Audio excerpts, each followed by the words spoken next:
Uh-oh.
Okay, we'll start with this. Once again, Victor Conte has a lot on his mind and a lot to say. He took to his social media and stated, Floyd Schofield has decided to tell outright lies about SNAC. It is important to respond to the complete nonsense he spews. Seems that Floyd knows as much about anti-doping and boxer sponsorships as I know about skydiving, and I'm afraid of heights. Floyd asks with suspicion, why do champions run to SNAC?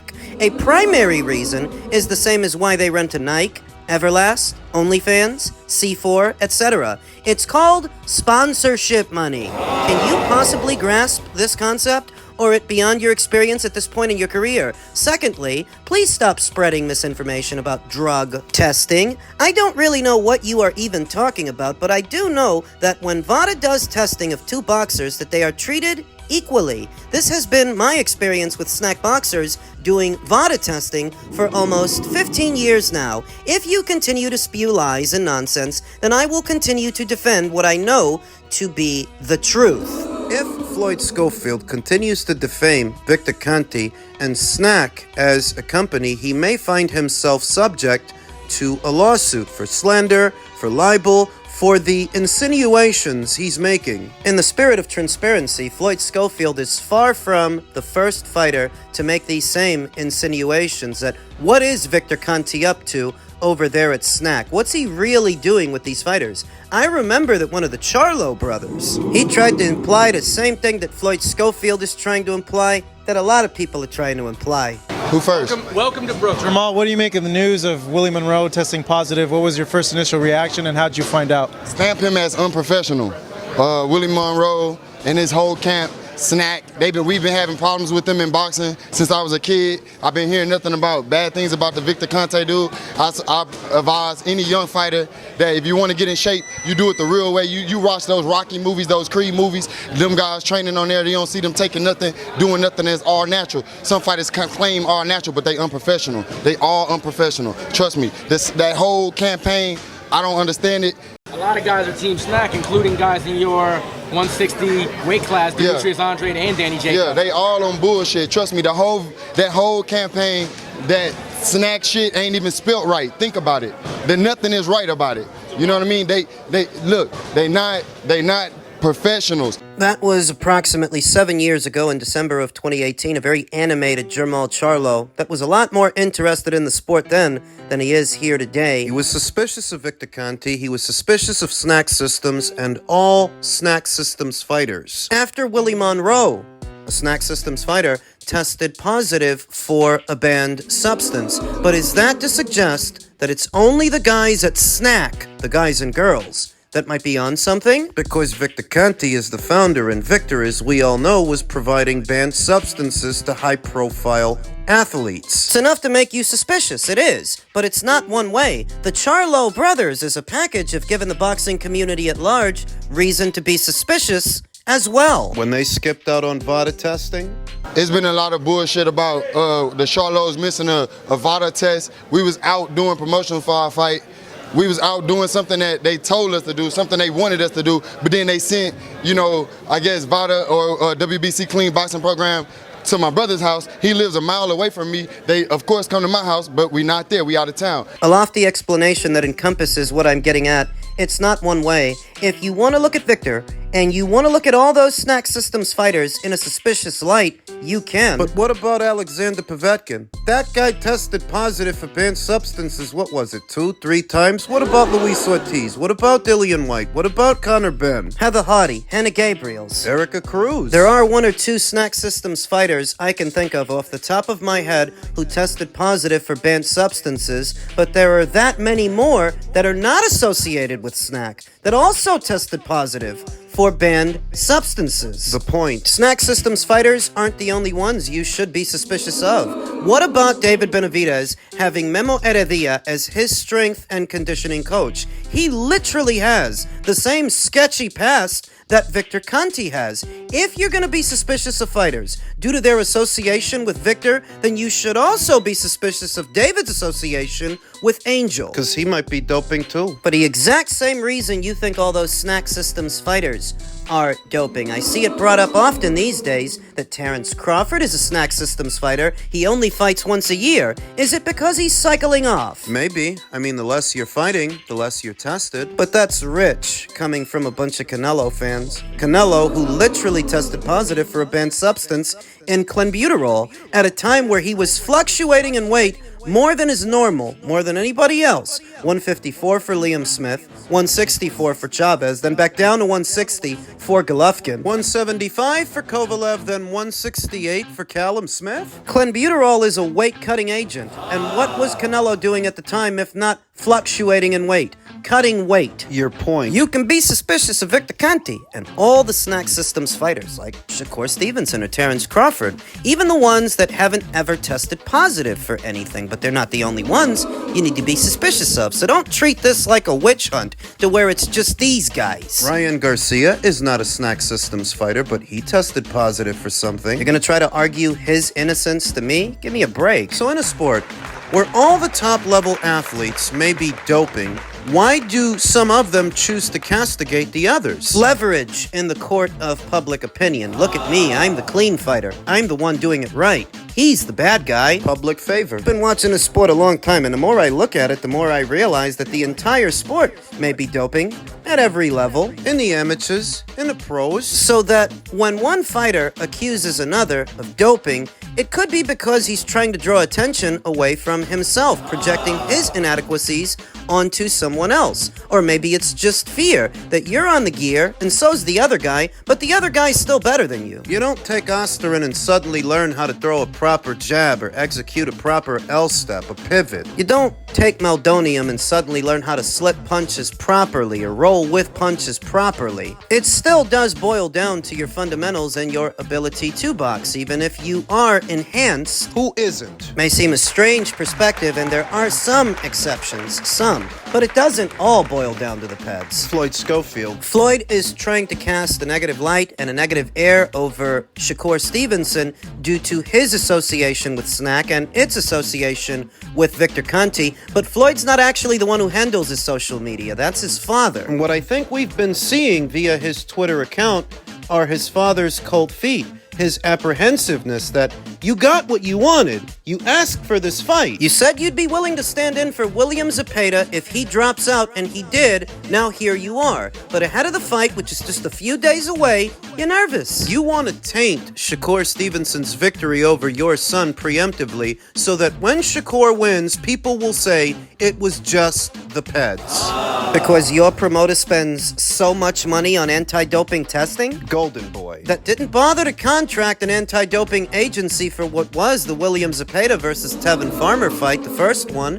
Gee, I wonder why. And it was their guy Ryan that tested positive before that. The point is that the only reason the Schofields might be making these accusations ahead of the fight is because they're nervous. They know what's about to happen. So now they want to put a negative light over the whole goddamn thing when you asked for this. Now you got it.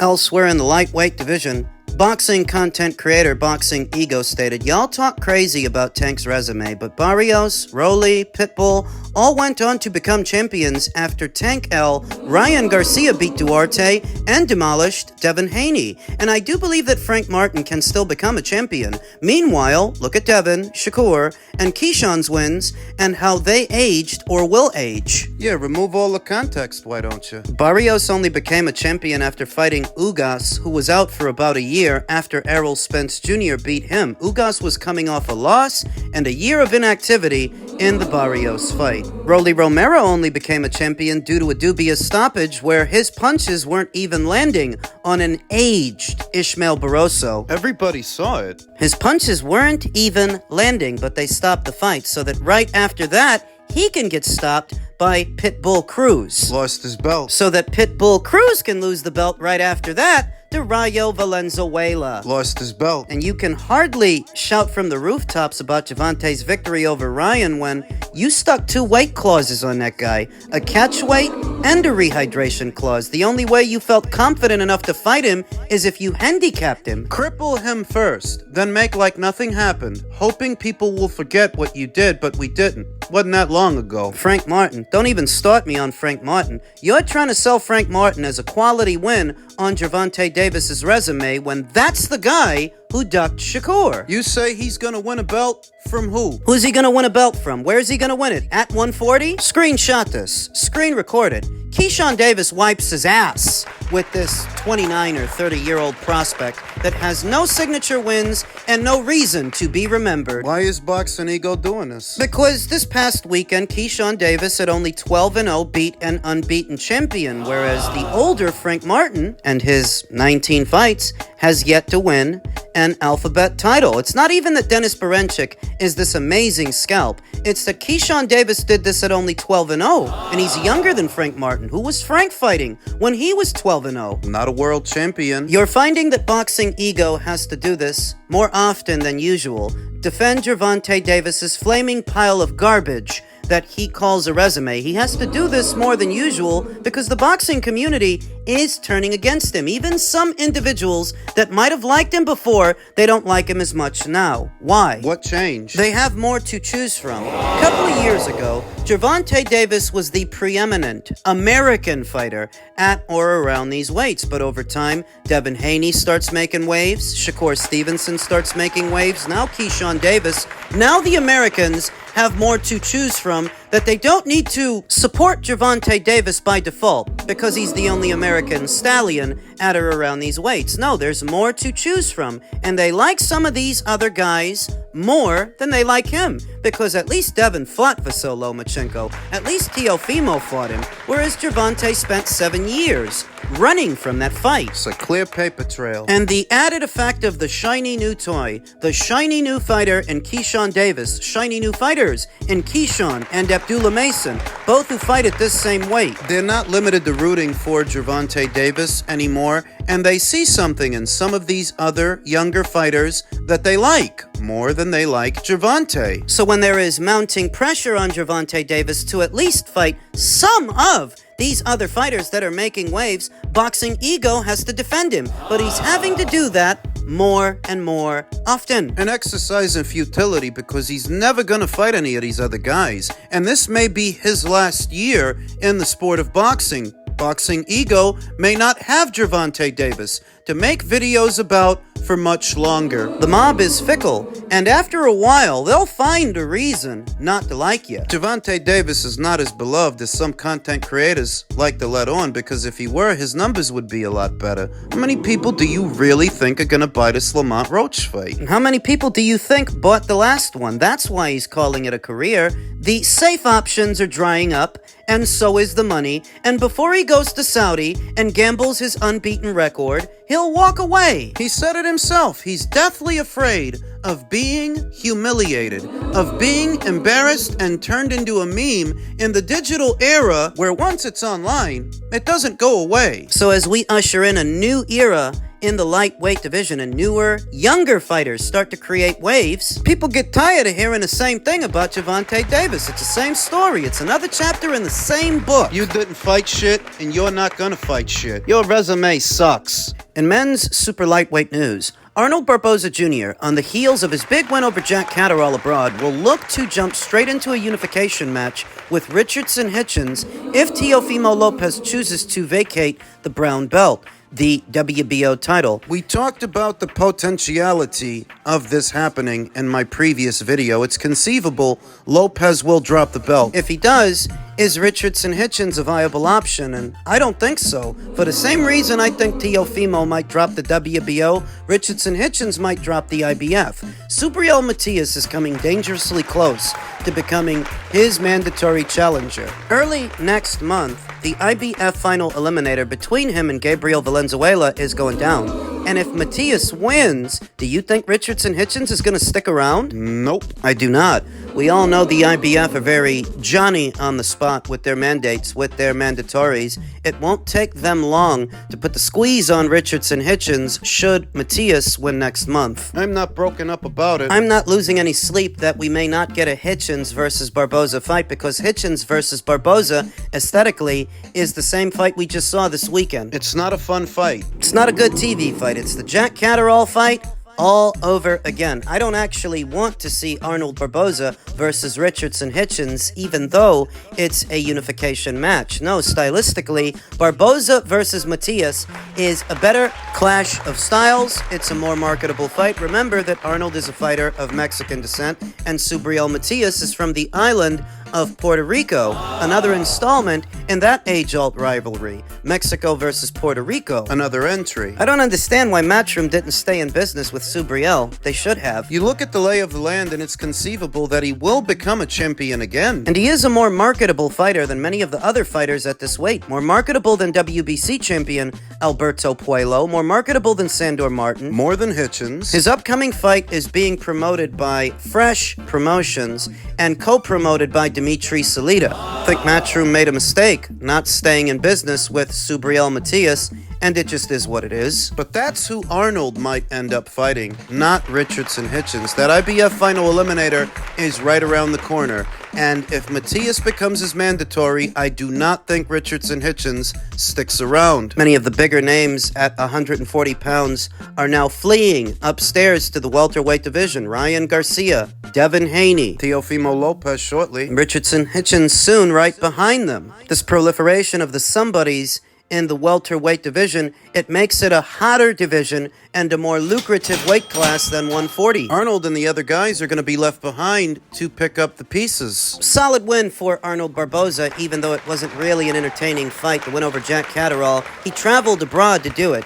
He beat Jack in Jack's neck of the woods, and you have to respect that. But the way that he did it doesn't make for a marketable fighter. He doesn't come back to America now and sell a bunch of tickets or suddenly become a box office star just because he outpointed Jack Catterall. It's going to take more than that. Assuming that he doesn't land a unification match with one of the other champions at the weight, one fight that Golden Boy Promotions can make in-house with minimal friction is an Oscar Duarte fight. Oscar fought this weekend. He racked up another knockout. He's a fun fighter to watch. Duarte versus Barboza stylistically makes for a more entertaining fight than this past weekend's fight with Jack Catterall or Richardson Hitchins. Maybe they do that. In the event that Arnold can't land a unification match. We'll see.